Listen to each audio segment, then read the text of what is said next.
Okay everyone, let's look at my chart.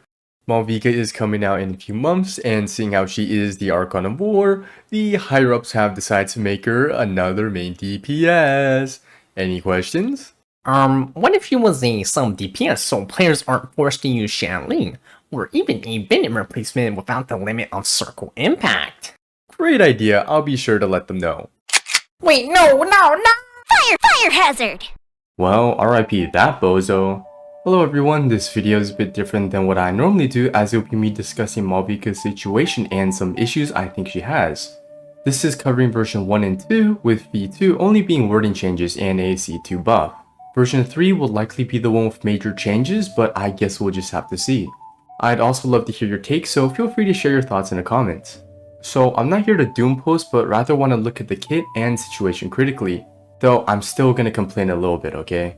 Mavuika first and foremost is a main DPS, but can be used off-field and buff, but depending on the situation, the latter two may not be that good. I do believe her kit does have some issues and that she isn't the Bennett or xiangling replacement that some of us were hoping for. For you main DPS Mavuika wanners, you guys are eating good cause she seems very strong, a bit too strong as of this moment, but for everyone else she might not be too good for you. Of course, we need to understand her kit or else you won't understand my qualms. As such, I will describe her kit in relative Razor language so we can get to the meat and potatoes of the video. If you already know her kit, you can just skip to this timestamp. Also, I won't be talking about her damage multipliers as they won't matter too much for what I'm talking about. So firstly, her basics. Nothing special besides how they look cool as heck. Now, her skill has two modes. Tap mode is like Raiden's skill and it applies off-field application, but it instead attacks enemies at an interval of 2 seconds with no ICD. No ICD just meaning it will apply the element on every hit, just like xiangling. And as amazing as this sounds on paper, you will understand why I just believe it's okay for our current roster. She also has a hold E in which she gets on her bike and uses it to attack until she runs out of Night Soul points. But whichever version she uses, she will have 80 Night Soul points, and leave that state once it runs out. Also, the tap E will generally last around 12 seconds, and 18 if you have C1. Thankfully, after more footage and information, it seems that her and Sitlali can drain Night Soul points even when on field, which will be important for the next part. Her ult doesn't use energy but something called Fighting Spirit. This has a cap of 200, but if she has at least 100, she can use a burst which does a big initial slash and then increases her damage based on these stacks. Now there's two ways to get these Fighting Spirit stacks. Either A, when Night Soul points are consumed at a 1-to-1 ratio, or B, any basic attack hits which give 1.5 stacks. As you can see, it sounds very similar to a certain Electro Archon. During this time, Mavuika's various actions will no longer consume Night Soul points, and her interruption resist is increased. Now to the other talents. If a Notland teammate triggers a Night Soul burst, increase her attack. No issues here. Next, when she bursts, she can give up to 50% damage bonus to the active character based on the Fighting Spirit stacks consumed. It will decay and is basically the opposite of Yolan's, which ramps up. In theory, it would provide a 25% damage bonus on average, but in practice, because most DPS's field times are relatively short, around 10 seconds, they actually get a bigger buff than just 25% and actually sits around 37.5%. The issue with this is getting to 200 stacks in certain teams, which I'll talk about later. For the last effect, the party's Night Soul transmission cooldown is decreased by 20%. It doesn't really affect combat, but it's great for Notland exploration. Her C1 is a very important constellation, as 1, it allows you to have 18 seconds of uptime for tap skill, and 2, it increases your Night Soul points she can drain, which means higher buffs generally, and nicer rotations, which you'll understand later. Her C2 is a pretty crazy damage increase for the main DPS playstyle, which became even stronger in V2.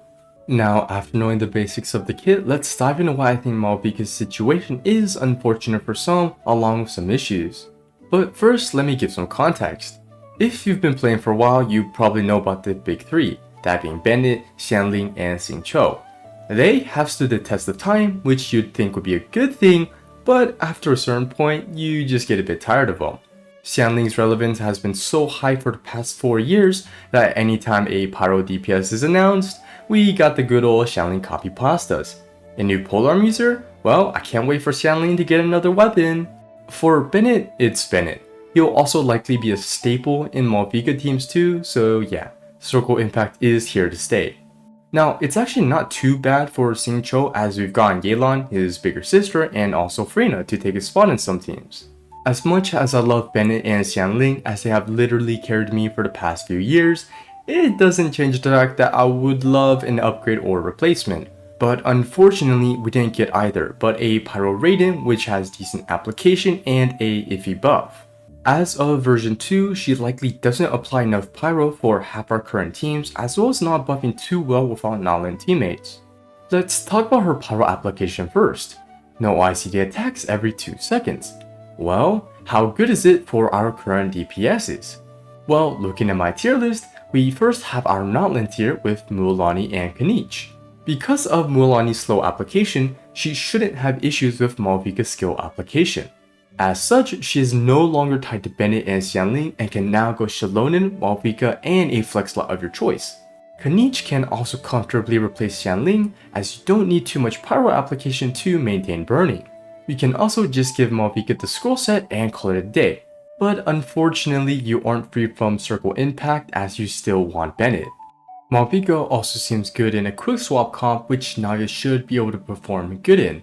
But her application may not be enough seeing how Mavuika's skill applies every 2 seconds while Crystallize has an ICD of 1, but correct me if I'm wrong. Now in regards to Vapes and Melts, the only characters that won't miss is likely Ganyu and Riesli. For everyone else, they simply will remove the Pyro too fast, especially for our Hydro characters who remove more Pyro gauge per attack. And yes, it's surprisingly enough for Riesli. Looking at this video, but using a Xingyan who applies Pyro every 2 seconds and having a gauge of 1, just like Mavuika, it's enough. But this is while Xingyan has a standard ICD of 2.5, which means she should only be applying every other hit, but for some reason, it's still enough.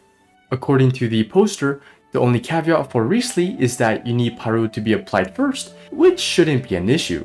Now for a quick pros and cons for using either of the 2 Pyros for our current 2 Cryo DPSs. Xiangling's higher application will allow you to be more consistent and can allow you to use their burst. Her application also roughly lasts 2 seconds longer at C0 Mavuika. This will be balanced with how Mavuika can grant the scroll buff and maybe her passive buff if you run Xilonen. In regards to the DPS's personal damage, I assume Mavuika edges out due to her providing the scroll buff and the one from her kit. So let's now look at xiangling and Mavuika's personal damage. Their multipliers are actually nearly identical, but Mavuika can only hit 6 times in 12 seconds, while xiangling can hit around 12 to 24 times in 14 seconds at C4. 24 is near the upper limit if the enemies have a big enough hitbox cause you do get that double hit. But unlike xiangling, who needs to waste so many stats on energy recharge, you can just build Mavuika with pure DPS main and substats. As such, I would say it's around the same, but I'd actually put it in favor of xiangling. The reason why I'm talking about this is because I've heard people say xiangling is dead, but as you can see from my explanation, it simply isn't the case at this current point. My next point is that she doesn't buff or perform well without a Nalan teammate.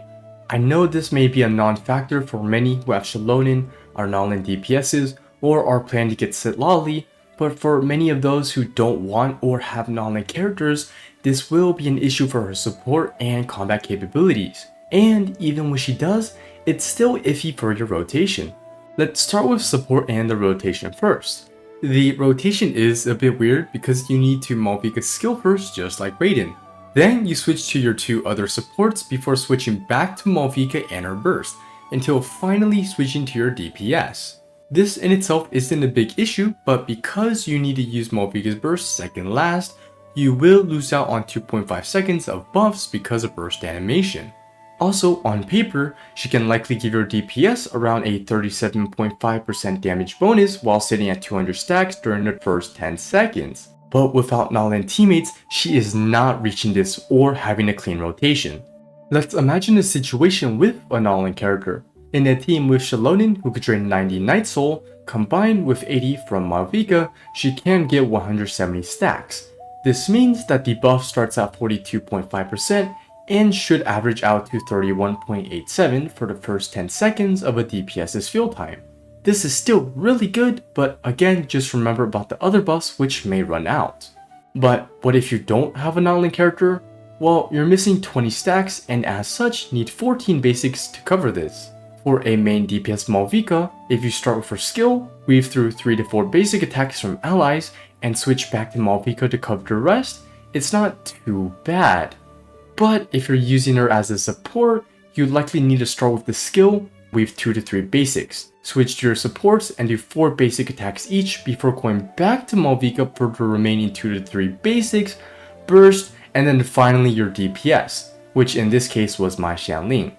But as you can see, it just isn't the most comfortable, nor do your buffs last.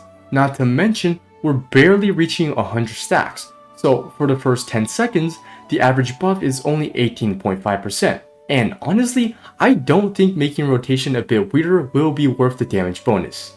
The worst case, as you can tell, is if you don't have non-ling allies, but even when you do, again, the rotation is a bit clunky. The last issue with her ult, if you've noticed, is that she doesn't consume Night Soul points in her burst state, aka no Obsidian Codex. To fix this, you need to use her skill before entering her state, which means you have to go rotation where you use all your allies' abilities and then switch to Mavuika, who has to use hold skill and then manually drain her Night Soul points before her ult. Because your buffs will likely run out by the time you even get to DPS using her ult, it would likely better to just not use Obsidian Codex. But I assume they'll change this part because it's currently hella scuffed design-wise. As of this point, I've talked about why she isn't really the xiangling or Bennett replacement and how her kit is kind of reliant on non-ling characters. So now I'll talk about the changes they ideally make to make her a bit more flexible. I think firstly, increase her Night Soul limit from 80 to 90 at C0. I know C1 solves this entire issue, but I don't want the Archon to need C1 to be able to comfortably play when outside a non-ling team. If she sits at 90, it will only require 7 basic attacks to burst, which will greatly smooth out her team's rotations. For the skill, I think they can do 2 things. Increase the skill's hit rate to 1.5 or even 1 hit every second to actually replace xiangling, though I honestly don't see that happening. The other solution would be to increase the amount of pyro it applies like Nahida at 1.5 gauge per hit. I don't know if the second solution would solve the issue for the Hydro characters, but it's an idea. And lastly, they just gotta fix how she doesn't drain Night Soul points during the ult cause she currently can't use Obsidian Codex. I assume they can just make it so she consumes just 1 Night Soul point per second while in her burst state. So basically nothing changes, but now she can use Codex.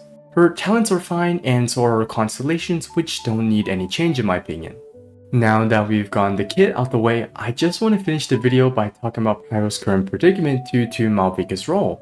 The Pyro DPS position is currently very oversaturated. Of our 16 Pyro units, 12 of them could be considered main DPSs, while we only have 3 supports and 1 dedicated sub DPS, which is xiangling. The main thing for xiangling is that while she is actually doing a considerable amount of damage in a child or rated national team, the main appeal of using xiangling is actually due to her application. So while Mavuika can do a comparable job in terms of damage compared to xiangling, she actually doesn't have the application which many teams want. So rather than naming the position to sub DPS, it's honestly better to just call it strong Pyro Application. Now, with this entire situation, I believe if they ever added a Bennett or xiangling upgrade within the last 4 years, this would have never been an issue. Mavuika would have simply been viewed as a strong cell main DPS who could apply decent pyro while buffing. I mean, that's literally what she is right now. But instead, we have people comparing her to xiangling and Bennett, which she, quite frankly speaking, doesn't do as good of a job as them in terms of support. Now, while Mavuika is cool as heck as a main DPS, it just isn't something many players need right now. Being the Archon of War and from non-ling, the kit's very fitting, just like the cutscene where she powered up after all the heroes gathered. But from a team building perspective, it's just not it. I think generally when we think of the Archon status, we think of Nahida and Farina, as they were our 2 most recent Archons. They've enabled new team comps or simply amplified existing teams. I'd like to see them as the glue of the team to bring the team together. But instead, like Raiden, you need to build a team around her. I guess if we want to use soccer or Blue Lock terms, while Venti, Nahida, and Farina are the midfielders supporting the team, and Xiangling is the goalie for defense, Radiant and Mavuika are like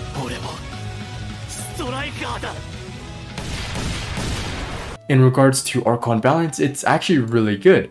2 main DPSs, 3 supports, and 1 sustain. But when we take it out of that bubble, not so good. I think many of us were hoping that Mavuika would be the perfect glue for some older comps and non-lane characters. Of the non-lane 5 stars that have been released, 3 have been main DPSs, which would have honestly loved a fully dedicated support as their Archon. Personally, I think the idea is quite beautiful. But alas, that is simply not the way the world works. Lastly, think about this. Our current non-lane DPSs are less restrictive than the Archon. They're currently only held back by teammates available as they're still reliant on using xiangling and Bennett. If they had the perfect xiangling and Bennett hybrid, then issue no more. But Mavuika, from what I understand, will struggle if she doesn't have non-lane teammates, and nothing can really change that. However, if you do have non-lane teammates, her main DPS potential, from what I've read, is pretty insane, to the point where she may be nerfed in a later version. But again, who knows, we'll just have to see. But that's everything I have to say for version 1 and 2 Mavuika. Version 3 will come soon enough, and hopefully some nice changes occur. But I just want to say, if you've made it this far, I really appreciate you hearing me out. I know everyone has their own takes and wants for the Archon, so we're bound to disagree on some parts. Some are happy she's a main DPS, and others not so much. Both sides have their own valid arguments.